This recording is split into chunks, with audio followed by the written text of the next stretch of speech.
Capítulo 5. Estamos em uma série de mensagens por todo o Novo Testamento.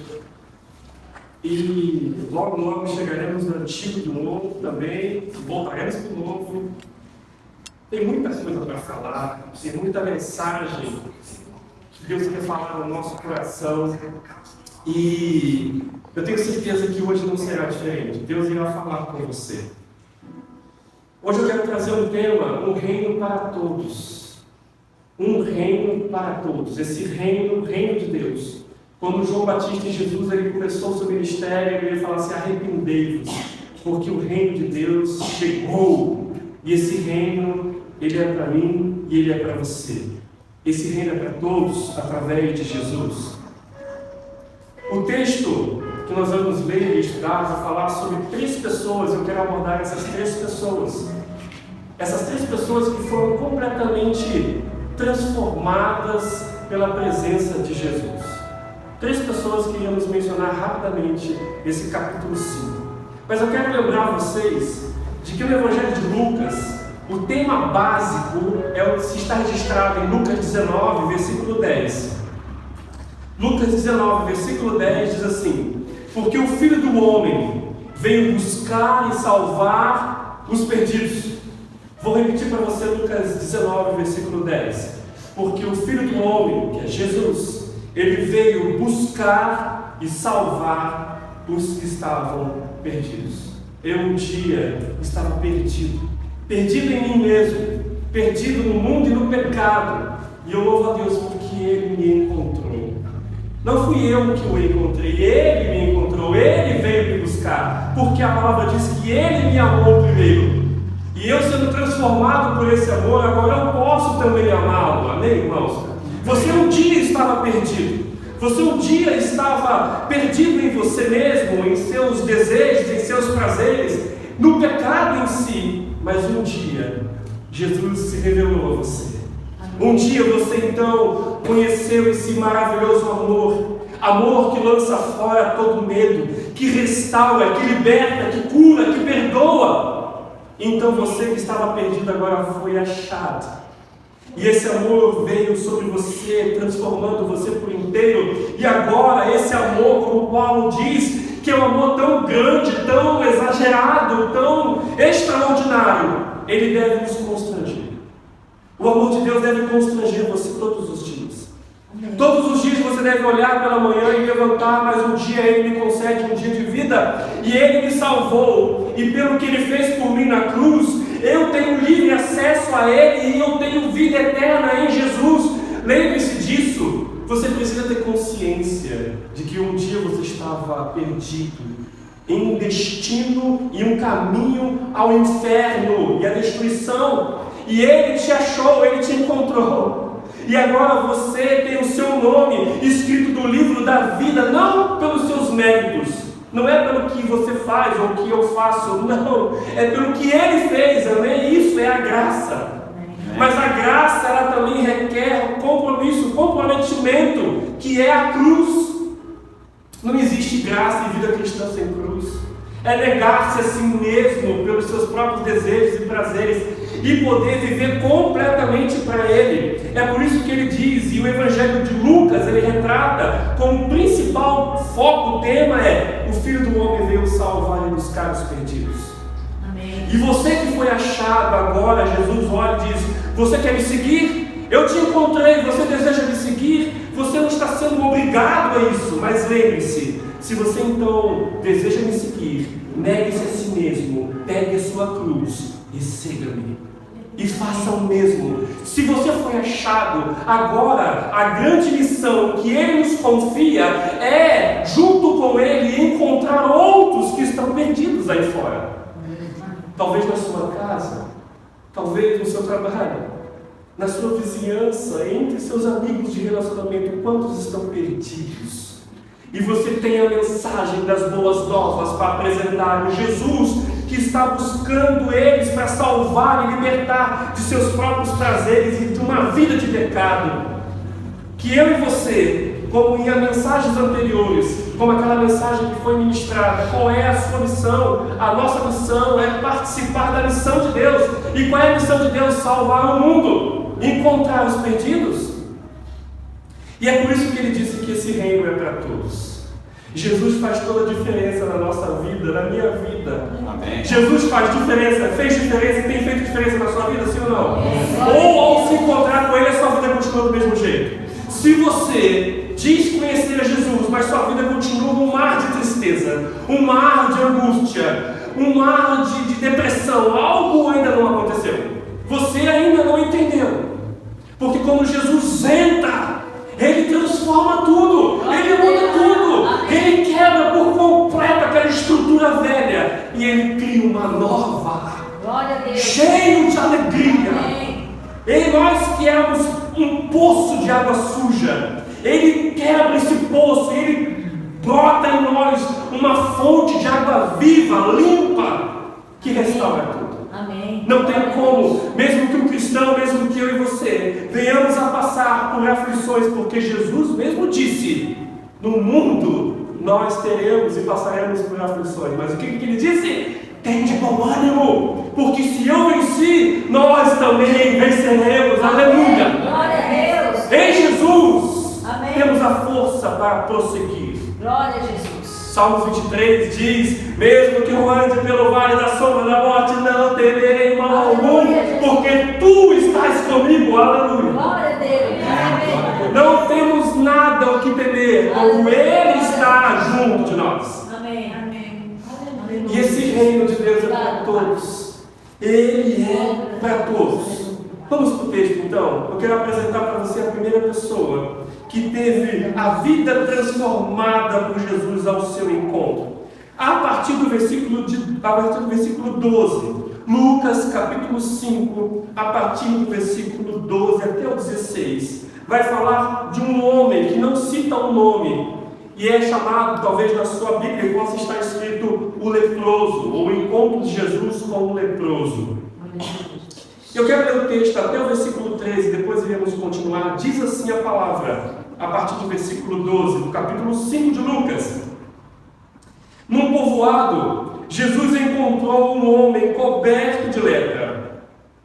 Quando o homem viu Jesus, prostrou-se com o rosto em terra e suplicou para ser curado, dizendo: se o Senhor quiser, pode me curar e me deixar limpo. Jesus estendeu a mão e o tocou. Aleluia. E disse: eu quero, respondeu, Glória a Deus. seja curado e fique limpo. No mesmo instante, a lepra desapareceu. Amém. Uma pausa por aí, por favor, antes de continuarmos com o texto. A lepra, você sabe, era conhecida antigamente como lepra. Hoje tem uma doença e ela é o nome de hanseníase. E ela, graças a Deus pela medicina, hoje a hanseníase ela tem cura, ela não é incurável. Se ela é descoberta de uma forma mais recente, assim, se você descobre ela rapidamente, você consegue tratar ela até 6 meses ela é tratada. Eu estou tirando essa informação de alguns sites de medicina. E é dito que quando aparece manchas brancas ou avermelhadas, e o principal sintoma dela é a perda da sensibilidade. Aquele local que foi atingido, onde pode aparecer também feridas, você perde a sensibilidade, você não tem mais sensibilidade do tato, do toque, ou até mesmo de dor. E feridas podem aparecer. Naquela época de Jesus havia muitos, mas muitos leprosos. A medicina não era igual a de hoje.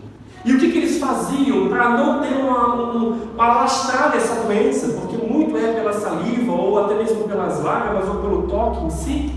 Eles faziam um lugar específico onde alguém, um sacerdote, que diagnosticava alguém com lepra, ela tinha que ser isolada. Ela não podia mais viver em sociedade. Veja, Jesus veio para todos, irmãos. Imagine que situação dramática para uma pessoa, seja homem, mulher ou criança, ser acometido de lepra naquela época. Ela não podia mais viver em família, ela não poderia mais andar na sociedade, ter relacionamentos com seus amigos, não podia mais. Ela deveria se isolar em um lugar cheio de outras pessoas leprosas e ficar lá, aguardando até a morte. Mas veja o que esse homem fez. E eu vejo que o reino de Deus é para todos, mas Veja que cada pessoa que se encontrou com Jesus teve que tomar um passo de fé. Eu olho para esse homem, que não sabemos o nome, mas ele teve uma mentalidade, uma atitude de fé. Eu imagino que ele estava lá, naquele lugar isolado de leprosos. E segundo a lei mosaica, segundo a lei antiga do Antigo Testamento, se alguém encostasse um leproso, além de correr o risco de contaminação, ela ficaria considerada como impura e não poderia participar do templo por mais de 7 dias, até então se purificar.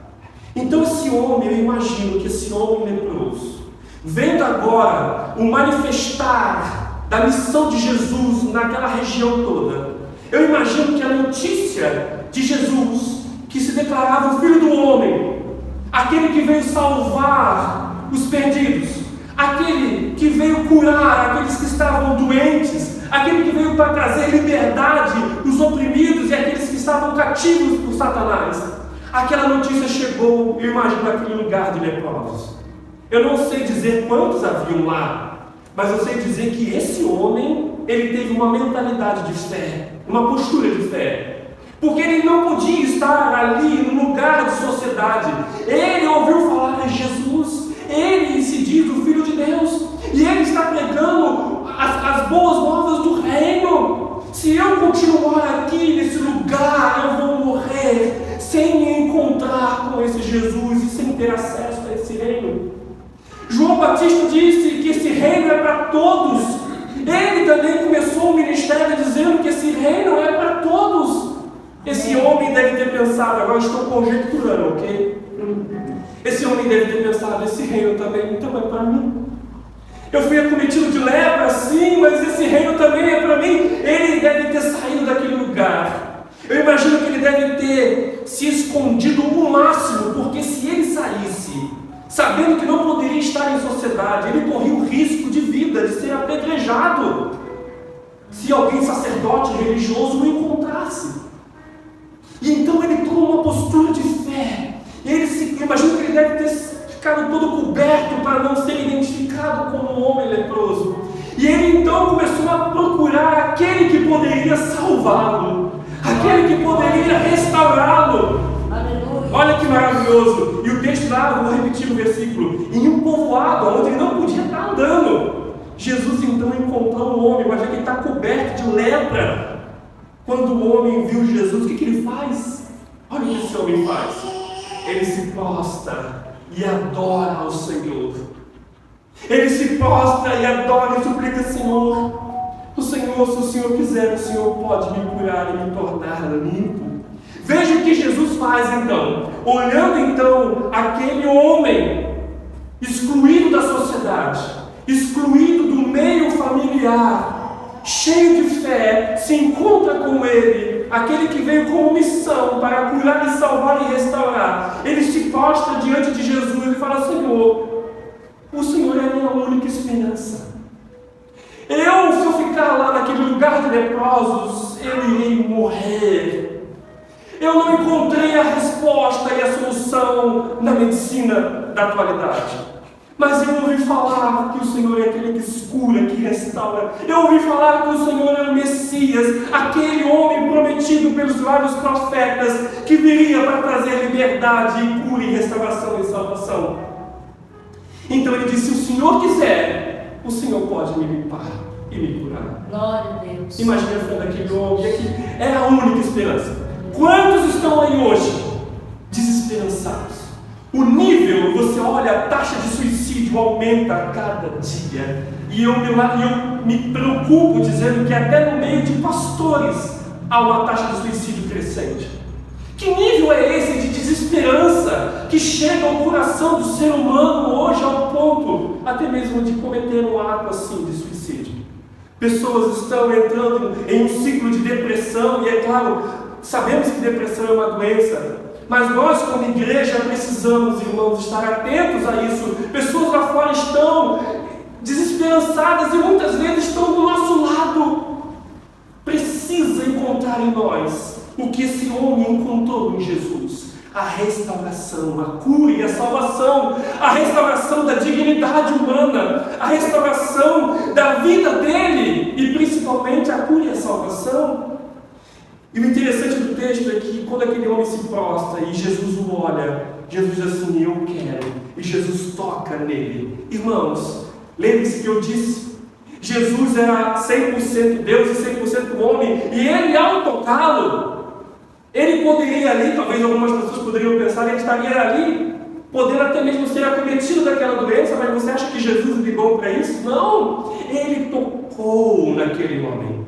Lembre-se também que a lei mosaica disse que se alguém como ele, um sacerdote, um mestre, tocasse um leproso, ele ficaria impuro por mais de 7 dias. Mas, meu amado irmão, é Jesus Cristo, o Senhor dos Senhores. Não é a lepra mais poderosa do que ele. Não é a lepra ou a contaminação daquele homem que poderia contaminar Jesus. Pelo contrário, é a vida de Jesus que transformou ele. É a vida de Jesus que curou ele, que restaurou ele. Quando Jesus toca em nós, tudo se transforma. Não é o meu pecado, não é a minha sujeira que vai contaminar ele, é a santidade, a glória, o perdão dele, a vida dele que nos transforma. É por isso que precisamos estar conectados com o Senhor da vida. Jesus disse: eu quero, e o tocou, e ele foi curado e limpo no mesmo instante, porque a lepra desapareceu. Jesus não somente o curou, o perdoou, mas também gerou nele, criou ali uma nova identidade. Ele foi agora restaurado socialmente. Ele poderia voltar para a sua família, ele poderia voltar para a sua casa, e agora transformado por Jesus. O pecado, meus amados, o pecado é como uma lepra, contextualizando para nós hoje. O pecado, irmãos, é como uma lepra. É por isso que devemos odiar a tudo aquilo que Deus odeia e amar a tudo aquilo que Deus ama. E uma das coisas que Deus odeia é o pecado, a sujeira que tira de nós, como o salmista disse, que nós somos a imagem dele, a imagem, no caso, a criação dele, a coroa da criação dele. Então o pecado, ela deturpa, ela muda nossas características celestiais, e parecendo mais com Satanás e demônios por causa do pecado. Mas Jesus veio para nos restaurar, tirar essa sujeira que nos contamina, para que através do Espírito Santo possamos parecer com Jesus, ter uma mentalidade, uma vida celestial. O pecado é como uma lepra que atrofia, porque a lepra, a doença hanseníase, ela, tirando a sensibilidade do seu corpo, dos membros, a tendência é atrofiar ao ponto de não conseguir mais ter os movimentos. Alguém hoje que tem essa doença, se ela não tratar rapidamente, ela pode ter seus membros atrofiados, e mesmo que ao ser curado, essa atrofiação não volta mais. O pecado, ela tira a sensibilidade das pessoas e do cristão. Por isso que o cristão deve estar atento a isso. Uma vida que é vivendo em pecado, ou que você cai em pecado, uma das consequências dele em nós é a perda da sensibilidade das coisas de Deus. Não tem mais prazer em orar, não tem mais prazer em ler a palavra e se quebrantar em um amor grandioso. Amados, o amor de Deus deve nos constranger todos os dias, em dizer: eu estava perdido e fui achado, o meu nome estava destinado ao inferno. Colossenses diz que Jesus Cristo, ele pegou o documento, lá em Colossenses Paulo menciona a palavra cédula, a cédula que tinha o nosso nome, o meu nome, Leandro Boy Mendonça, dizendo assim: você, por causa do seu pecado, você está condenado ao inferno. Aí Jesus, ele pega essa cédula, esse documento que tinha comigo, para mim, como condenação, e ele pega aquela cédula e crava onde? Ele crava na cruz, dizendo: você está livre dessa condenação, você está salvo dessa condenação, eu te limpei, eu te libertei, eu tirei você desse destino e te dei agora um passaporte do céu. Pela manhã você deve levantar e deve dizer: Senhor, eu estava perdido e fui achado. Pai, quando você ler a palavra, quando você abrir as escrituras, Senhor, muito obrigado por esta palavra, porque eu estava perdido e fui achado, e eu tenho, Pai, o direito em Ti de viver para Ti no céu para todo sempre. Quando o pecado entra na vida de alguém, de um cristão, a primeira coisa que esse pecado faz é tirar a sensibilidade. O cristão perde o prazer, não tem mais sensibilidade de ouvir a voz de Deus, perdeu a conexão, não tem mais alegria, tudo começa a se tornar um peso. É pesado orar, é pesado ler, é pesado fazer as coisas para o Senhor. Amados, se você identificar se a palavra está fazendo sentido para você, eu não estou aqui para constranger. Essa palavra, ela produz vida e vida para você. Se você perceber que você está dando legalidade em alguma área da sua vida, dobre os seus joelhos e chore como esse homem leproso que sem nenhum tipo de vergonha, porque Deus ama aqueles que se humilham. Lembra-se de Tiago? O livro de Tiago diz assim: aqueles que tentam se aproximar de mim com um coração orgulhoso e soberbo, dizendo, eu sou muito bom, e você tenta se chegar a Deus assim, Deus fala assim, você não chegará a mim desse jeito.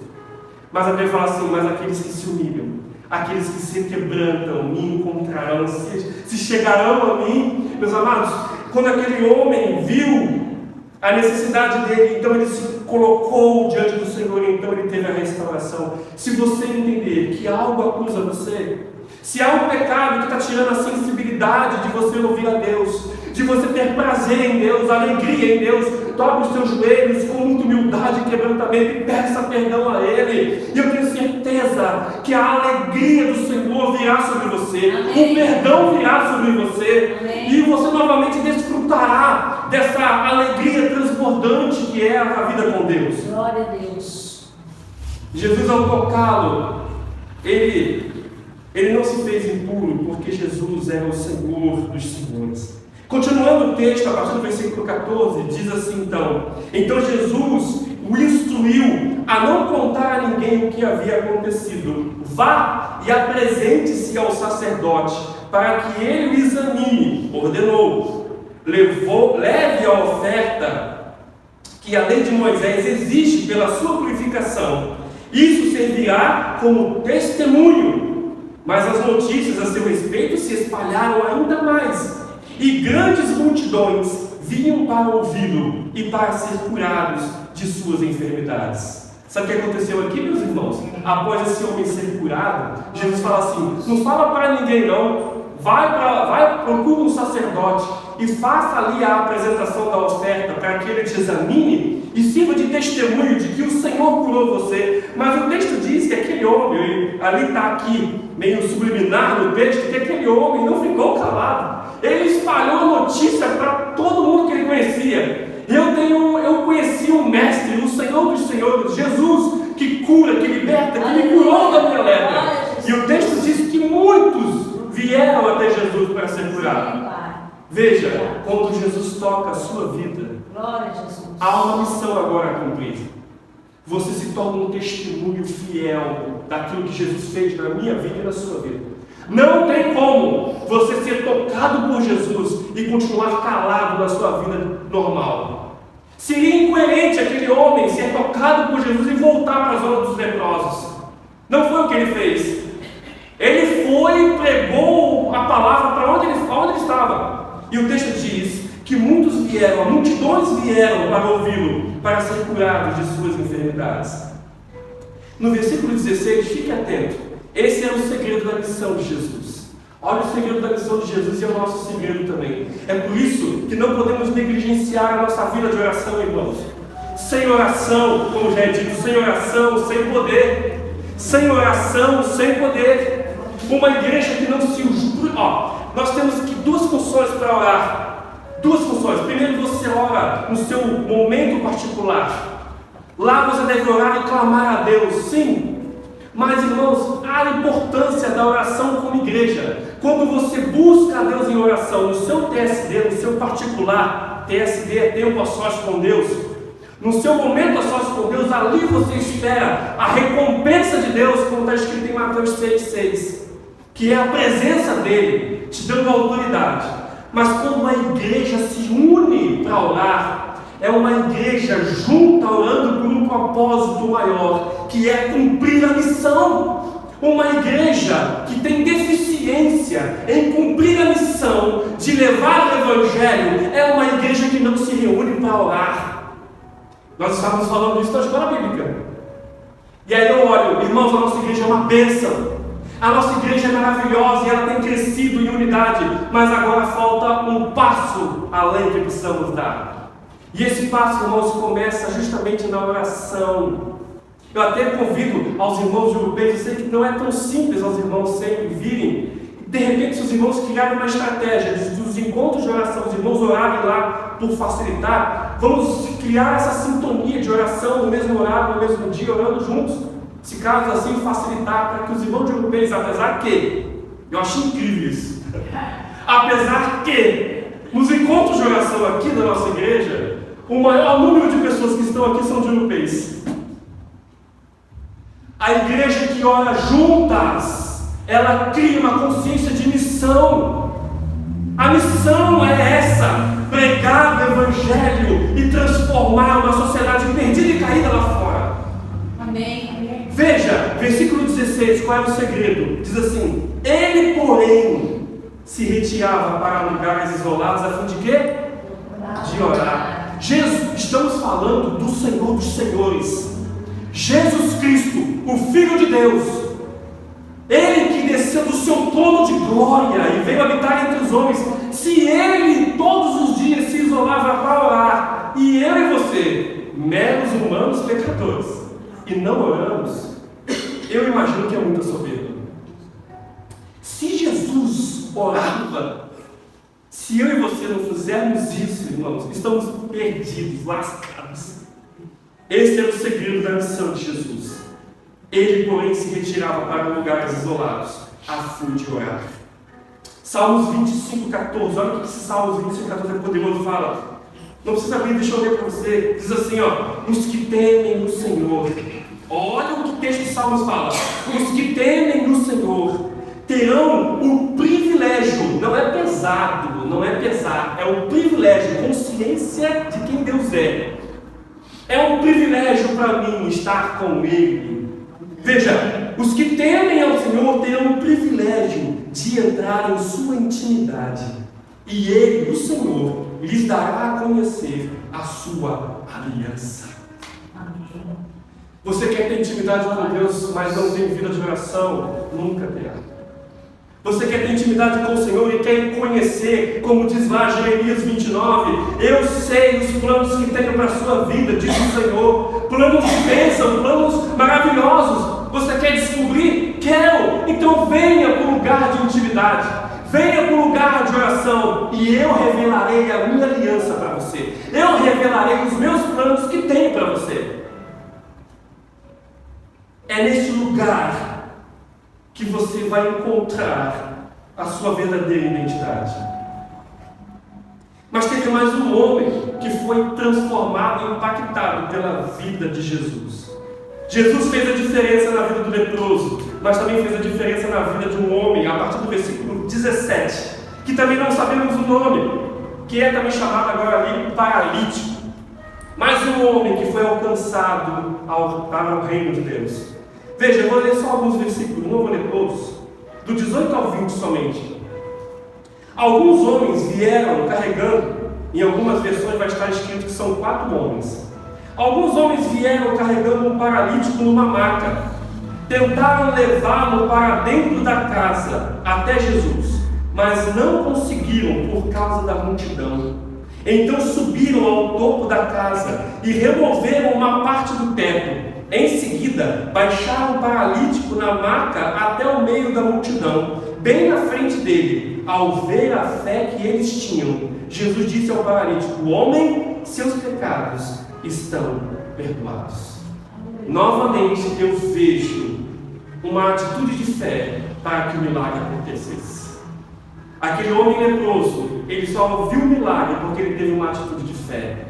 Esses homens aqui viram o milagre do seu amigo ser restaurado da paralisia, porque eles também tiveram uma atitude de fé. Uma atitude de fé. Veja, da mesma forma que a lepra ilustra a contaminação do pecado, a paralisia é o retrato da estagnação que o pecado produz. A lepra produz falta de sensibilidade. A paralisia do pecado, ela cria estagnação. Sabe o que é ver? Quando Jesus faz aquela parábola das sementes, você lembra da parábola das sementes? As sementes que caem na beira do caminho, as sementes que caem na beira da estrada, na beira do caminho, naquela valeta, as sementes que caem entre pedras, e tem as sementes que caem onde? Entre espinhos. A semente que cai entre espinhos mostra a vida de um cristão. A vida de um cristão. A vida de um cristão que, ao receber a semente, que é a palavra, pode ver que a planta começa a crescer, ela gerou raiz, mas ela não consegue fazer o quê? Frutificar. Por quê? Porque os espinhos cobrem, não deixando a árvore crescer. Sabe o que é isso? Os espinhos significam conflitos de interesses. Eu sei o que Deus quer para mim. Eu sei o que a palavra diz. Eu sou inteligente, você é inteligente. Mas só que há interesses que entram em choque, em conflito com ele. Então você começa a criar estratégias de encaixar os seus interesses na sua vida cristã. E aí os espinhos cobrem e não conseguem então frutificar. É isso que o pecado faz. É um cristão que conhece a palavra, que até vem na igreja, mas não dá frutos, porque há conflito de interesses. É isso que o pecado produz. Esses 4 homens, veja, eu vejo isso no texto porque eu lamento. Quando eu olho uma multidão, veja, é uma multidão ouvindo Jesus. Aqueles homens carregando um paralítico. Aquela multidão, se conhecesse e tivesse amor em seu coração, o que ela faria? Abre caminho, deixa esse homem passar. Veja que ele não consegue, esses 4 homens com a maca não conseguem acessar Jesus pela porta, porque a multidão, sabe o que? Os impedia. Queriam somente ouvir para talvez satisfazer seus desejos, não estava pensando em mais ninguém, só em si. Aqueles homens eram tão ousados, imagine, irmão, eles eram tão ousados, isso aqui não vai nos impedir, nós vamos subir. Imagine a dificuldade, eles estavam com um homem paralítico em uma maca, eles subiram no telhado de uma casa, eles quebraram o telhado, desceram o homem na frente de Jesus. Jesus olha, não olha para o paralítico, Jesus olha para aqueles homens. Quanta fé esses homens têm? Quanta fé! Ele olha para o paralítico e diz: os seus pecados estão perdoados. E você conhece a história? Que não somente os pecados estão perdoados, mas Jesus também o cura e aquele homem levanta. E ali há uma discussão entre os religiosos, entre os fariseus, que imagino que eram uns dos que não deixavam entrar. Esse que é o problema que Jesus tanto questionava contra os religiosos. E até hoje isso também acontece. Pessoas que não entram no reino e impedem outras pessoas de entrar. Pessoas que conhecem o Evangelho, mas dão um péssimo testemunho lá fora.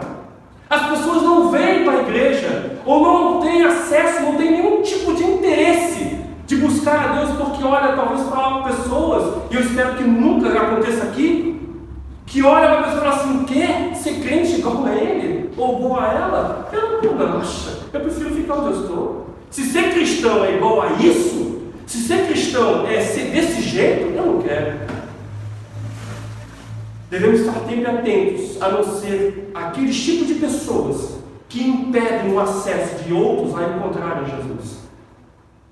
Eu olho para esse homem que recebeu a cura pela fé de 4 amigos e eu louvo a Deus.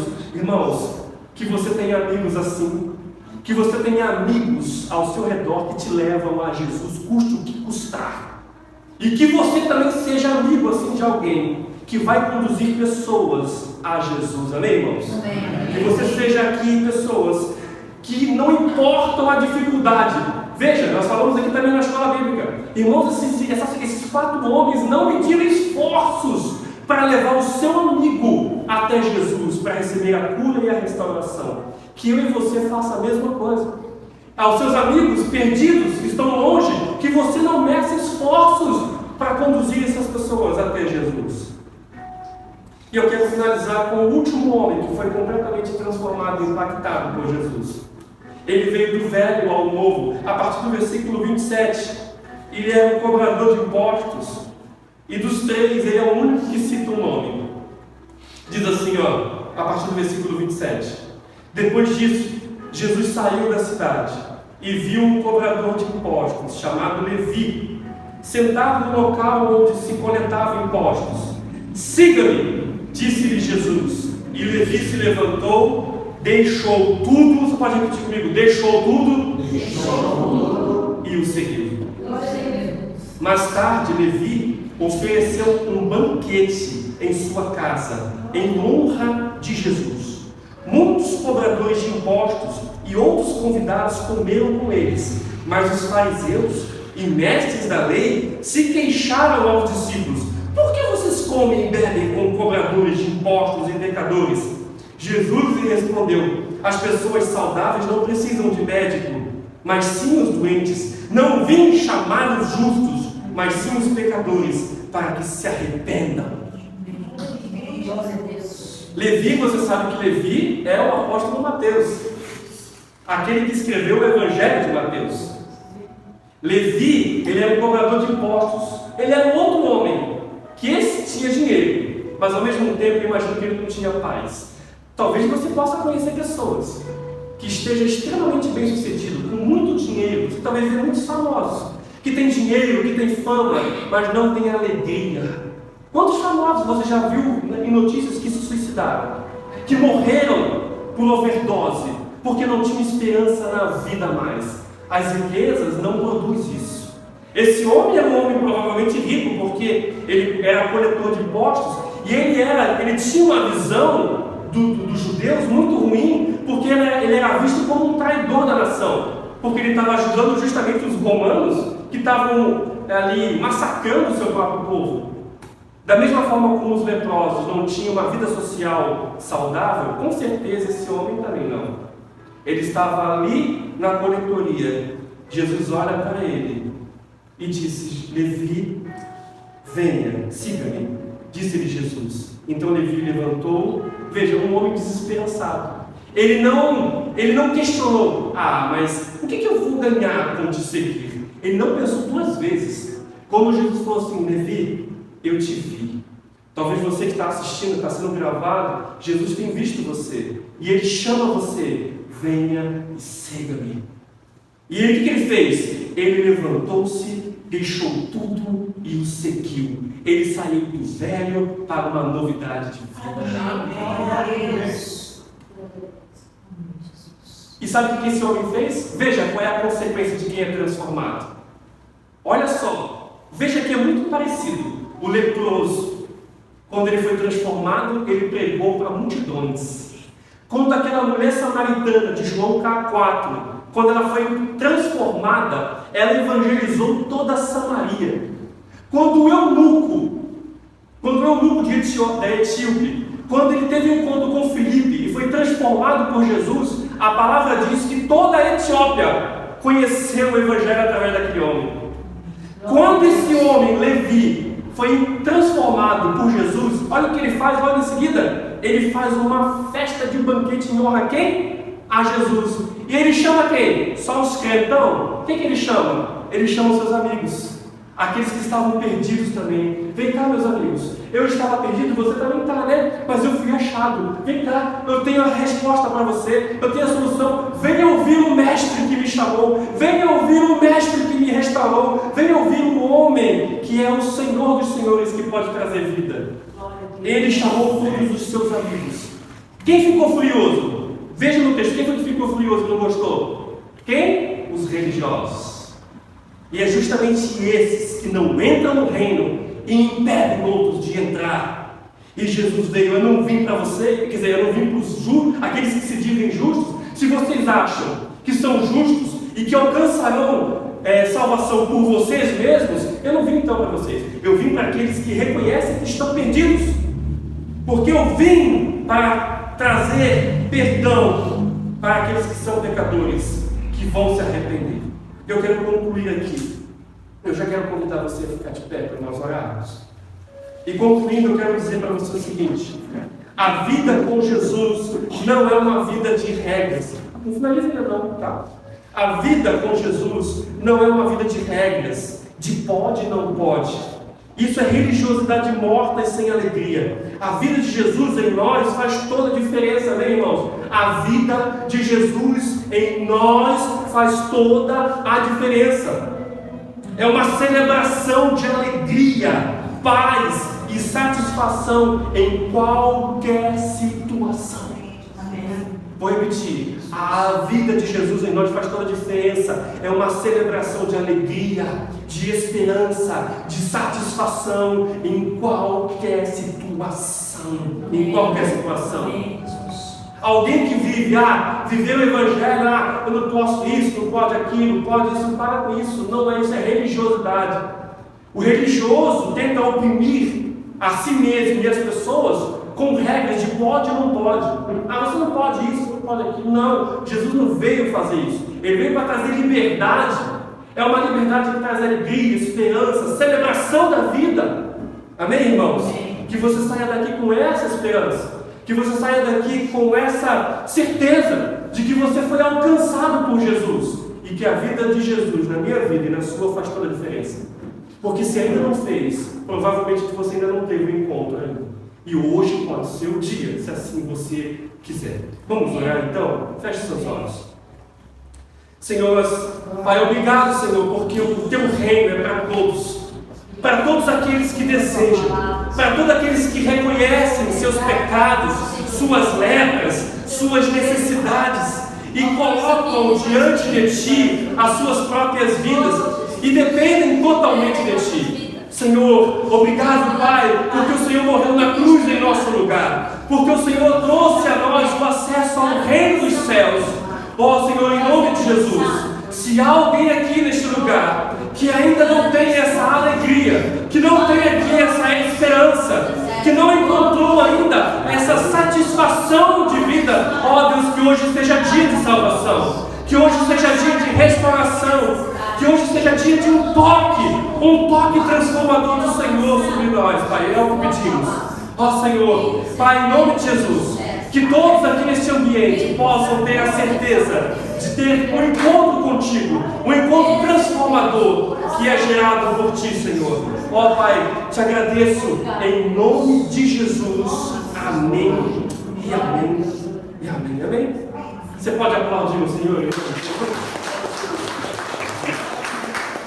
Eu não estou falando, eu estou na glória, em nome de Jesus. Amém.